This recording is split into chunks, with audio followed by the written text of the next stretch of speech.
అనుకున్న ఒకసారి మనతో పాటు పేరాల శేఖర్ రావు గారు ఉన్నారు, హరగోపాల్ గారు. ఎస్ యా శేఖర్ రావు గారు.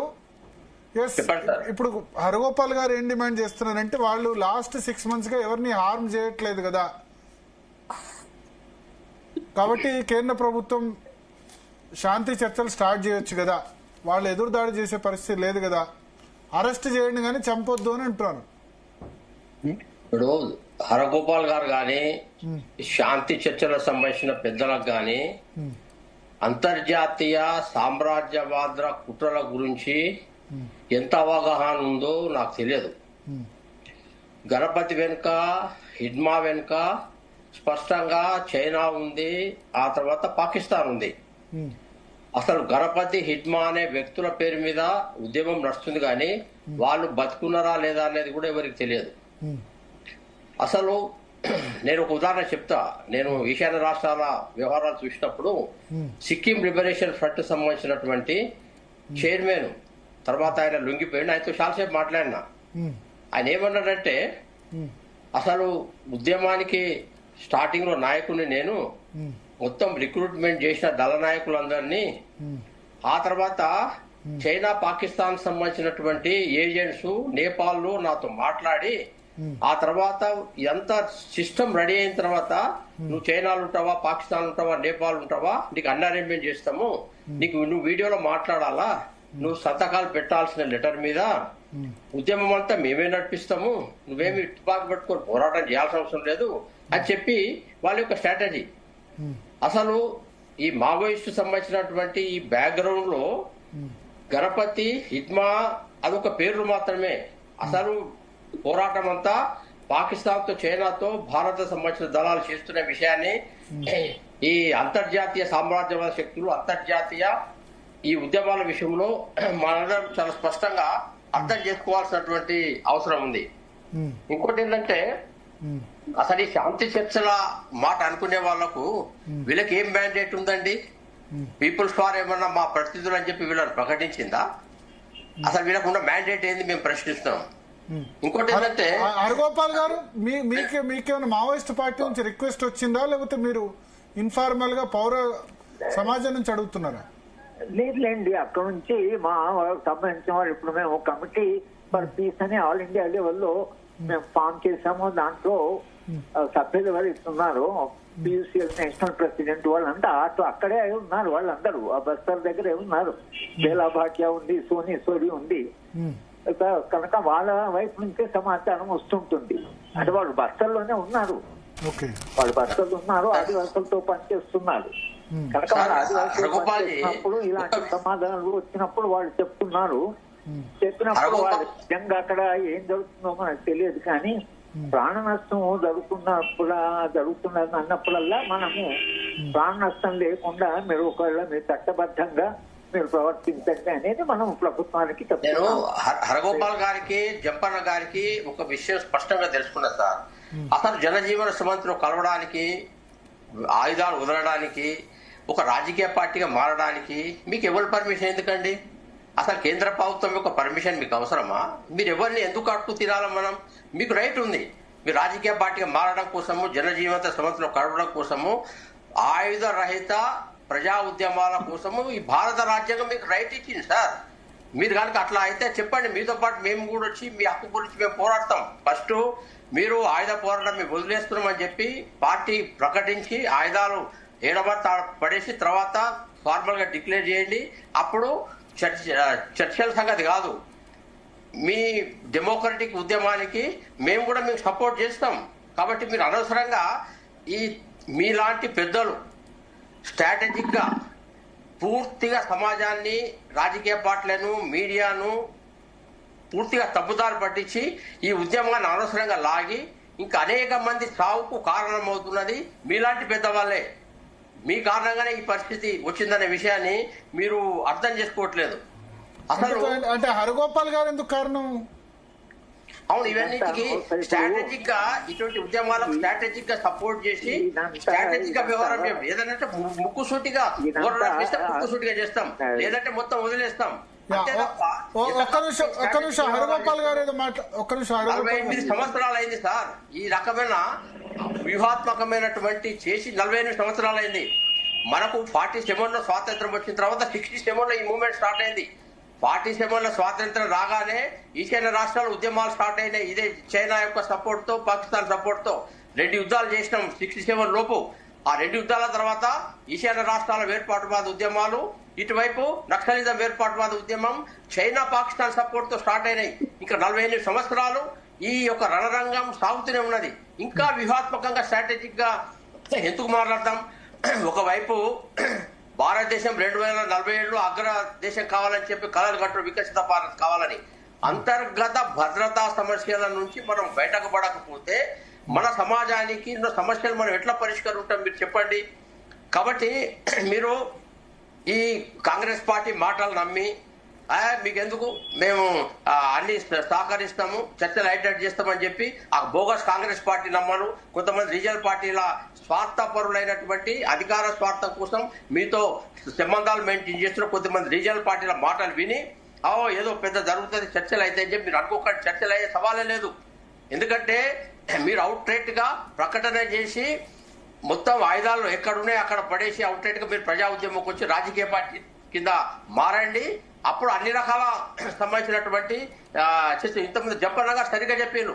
ఒక్కసారి వాళ్ళు ప్రకటన చేస్తే సమాజం మొత్తం ఎంబడి ఉంటుంది. అరే వాళ్ళు డిక్లేర్ చేసిండ్రు ఆయుధ వ్యతిరేకత ఎందుకు మీరు సపోర్ట్ చేస్తున్నారని మొత్తం సమాజం ఎమర్జెన్సీకి వ్యతిరేకంగా మేము పోరాడినాం. లక్షల మంది మేము రోడ్డు మీదకి వచ్చి మేము సత్యాగ్రహ ఉద్యమాలు చేసినాం. లక్షల మంది రోడ్డు మీదకి సత్యాగ్రహం చేసినాం. మమ్మల్ని ఎవడాపిండు? ఎమర్జెన్సీని విత్ ఇన్ 3 years లో ఎమర్జెన్సీ ఎత్తేసినట్టు చేయడంలో మా సంఘ పరివార సంస్థల యొక్క అత్యంత అహింసాపూర్వకమైనటువంటి సత్యాగ్రహ ఉద్యమాలు, ఎమర్జెన్సీని ఖతం చేయడం కోసం, ఇందిరాగాంధీని అధికారం తీసేయడం కోసం మేము మా ప్రజా ఉద్యమం కారణమైంది. మీరు అటువంటి ఉద్యమాలు చేసుకోండి, ఆయుధాలు వదిలేసి ప్రజలు సపోర్ట్ చేస్తారు, మిగతా అన్ని రకాల పొలిటికల్ పార్టీ సపోర్ట్ చేస్తాయి. కాబట్టి ఇంకా ఎక్కువ కాలం అనవసరంగా దీన్ని దిగజార్చి ఇంకెక్కువ మంది చావు కారణమై ఇంకెక్కువ మంది చావులు కారణం మీలాంటి శాంతి చర్చల పెద్దవాళ్ళే. మీరు వాళ్ళను సరైనగా చెప్పి డీల్ చేసే సామర్థ్యత మీ దగ్గర లేదు. అనవసరంగా మీరు దీంట్లో వేలు పెట్టి మీ టైం వేస్ట్ చేసుకోకండి అని చెప్పి నేను హరగోపాల్ గారిని చెప్పండి గారిని ఇతర పెద్దలు నేను కోరుతున్నా.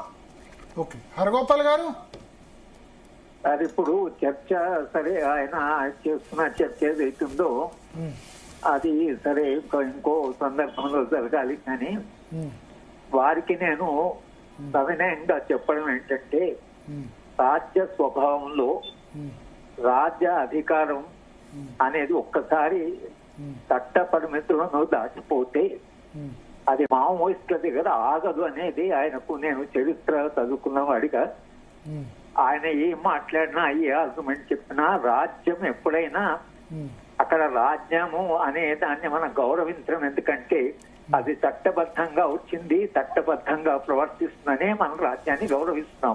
ఎందుకంటే భారత రాజ్యాంగంలో చట్టబద్ధ ప్రమాణాలు. ఇక్కడ మావోయిస్టు సమస్య కాదు. మావోయిస్ట్ అని సంపత్తు, రాజ్యానికి అధికారం కూడా పాకిస్తాన్తో ఉంది, చైనాతో ఉంది, వాళ్ళకి అది ఇవన్నీ ఏదున్నా రాజ్యం ఒక మనిషి ప్రాణాన్ని తీసుకోవచ్చునా అనేది ప్రధానమైన. తీసుకోవచ్చు అని మీరు ఇన్ ప్రిన్సిపల్ అగ్రి అయితే అది ఎక్కడ ఆగుతుందా? అది ఆగకుండా రేపు ఎవరి మీద అయినా దాన్ని ప్రయోగిస్తే, లేదా ఒక పౌర సమాజంలో ఉంటే సాధారణంగా ఒక చిన్న 6 నెలల పాప చనిపోయింది ఛత్తీస్గఢ్ లో, పాలు తాగుతున్న పాప, ఎట్లా అర్థం చెప్తారు? దానికి ఏం చెప్తారు మీరు? సమర్థ అమాయకులైన ఆదివాసులను వీడితో కలిసి చంపుతున్నారు, దానికి మీరేం సమాధానం చెప్తారు? అంటే రాజ్యానికి మనము పరిధులను దాటి ప్రపంచవ్యాప్తంగా పౌరాత్మ సంఘాలు ఎట్లొచ్చాయంటే రాజ్యము తన పరిధిని దాటి తాను పెట్టుకున్న చట్టాన్నే తాను గౌరవించకుండా తనకు చట్టబద్ధంగా ఇచ్చిన ఆయుధాన్ని ఎప్పుడైతే వాడు దురుపయోగం చేశారో అప్పుడు పౌరాత్మ సంఘాలు వచ్చాయి. పౌరాత్మ అమెరికన్ అసోసియేషన్ కానీ బ్రిటిష్ సివిల్ సర్వీస్ ఏ అసోసియేషన్ అయినా అది ఎందుకు వస్తుందంటే రాజ్యము తన పరిధిలో ఉండాలి, తన చట్టబద్ధంగా ప్రవర్తించాలి. మేము ఎవరినైనా చేస్తాం, మేము వాళ్ళ దగ్గర అది ఉంది కాబట్టి వాళ్ళకి సంబంధాలనే అని మేము చేస్తామని అంటే అది అక్కడ ఆగుతుందా? రాజ్యం ఇంత విపరీత లక్షలాది మంది ఆయుధాలు ఉన్నటువంటి రాజ్యము ఒకసారి మనిషి ప్రాణాన్ని తీసుకోవచ్చు అనేటువంటి అలవాటు అయిన తర్వాత వాళ్ళు అప్పుడు అందరినీ నక్సల్స్ అంటున్నారు. మీరు ఇప్పుడు రాహుల్ గాంధీనే మావోయిస్ట్ అంటున్నారు, ప్రధానమంత్రి అన్నాడు. మరి ఆయన మావోయిస్ట్ అంటే రేపు వాళ్ళు మావోయిస్టుని చంపొస్తుంటే దాని అర్థం ఎక్కడ దాకపోతుందంటారు? అందరిని అర్థం నక్సల్స్ అందరిని మావోయిస్ట్ అని అంటే ఎట్లా అసలు?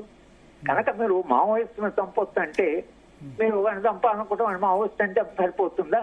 అంటే మావోయిస్టులు ఆయుధాలు పట్టుకున్నారు, మిగతా వాళ్ళు ఆయుధాలు పట్టుకోలేదు, మావోయిస్టులు ఆయుధాలు. రాజ్య వ్యవస్థ ఒక్క మాట చెప్తున్నాను, రాజ్యం ఎప్పుడైనా తన పరిధుల్లో విపరీతమైన బలప్రయోగం చేసే అధికారం రాజ్యానికి ఉంది. కాబట్టి రాజ్యాంగాలు రావడమే రాజ్యం యొక్క బలప్రయోగాన్ని నియంత్రించడం కొరకని, రాజ్యము చట్టబద్ధంగా ప్రవర్తించడం కొరకని రాజ్యాంగాలు వచ్చాయి.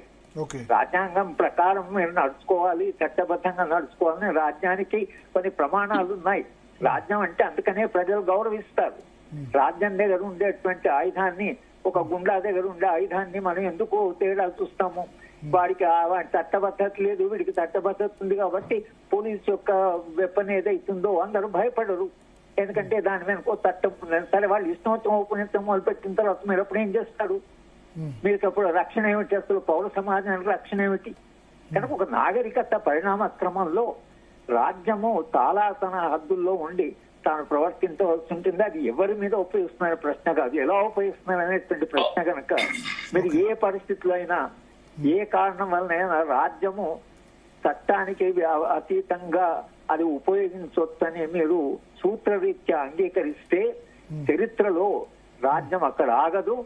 రాజ్యము ఇప్పుడు మావోయిస్టుల తర్వాత ఇంకా వేరే వాళ్ళ అంతానికి కూడా వెళ్తుంది.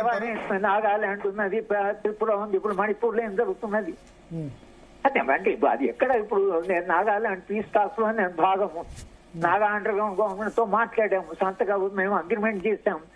నాగాల్సిన అటు వాళ్ళ ఆయుధాలు వాళ్ళ ఉండాలని అన్నారు. అది ఆయుధాలు ఉన్నా మీరు ఉపయోగించొద్దని అది నాగా పీస్ టాక్స్. అది మరి మీరు వాళ్ళ ఆయుధాలను ఎలా అలో చేస్తారు? నాగాలాండ్ లో పీస్ టాక్స్ అనేది జరిగినప్పుడు ఆ పీస్ టాక్స్ లో భాగంగా మీరు అది మాట్లాడచ్చు. మీరు అప్పుడు చెప్పొచ్చు ఇది మీకు వీళ్ళతో సంబంధాలు ఉన్నాయని ఒకటి ఉంది, ఈ ఆరోపణలు ఉన్నాయి, చట్టంలో అది అంత మొత్తం రావచ్చు. కనుక మీరు చట్టబద్ధంగా నాగాలాండ్ లో ఆయుధాలు వాళ్ళ దగ్గర ఉంచుకునేందుకు అనుమతి ఇచ్చారా? ఎక్కడ వాళ్ళు ఆయుధాలతోనే ఉన్నారు. అండర్ గ్రౌండ్ గవర్నమెంట్ ఉంది, ట్యాక్స్ వసూలు చేస్తారు. నాగాలాండ్ లో చూస్తూనే వాళ్ళు ఆగుతారండి ఏమని అడగలే కదా పీస్ టాక్స్ లో. శేఖర్ జీ, మీరు నార్త్ ఈస్ట్ చూశారు కాబట్టి మరి అక్కడ ఎట్లా అనుమతి ఇచ్చారు? నాగాలాండ్ లో పీస్ టాక్స్ మమ్మల్ని కూడా పిలిచారు, మాట్లాడాము.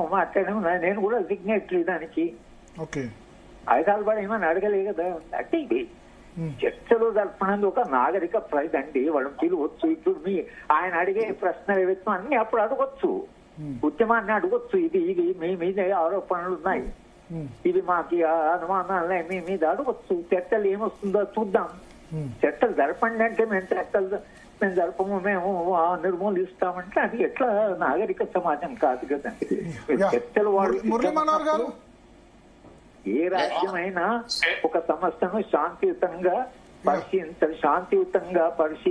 పరిష్కరించే అవకాశం చెప్పండి.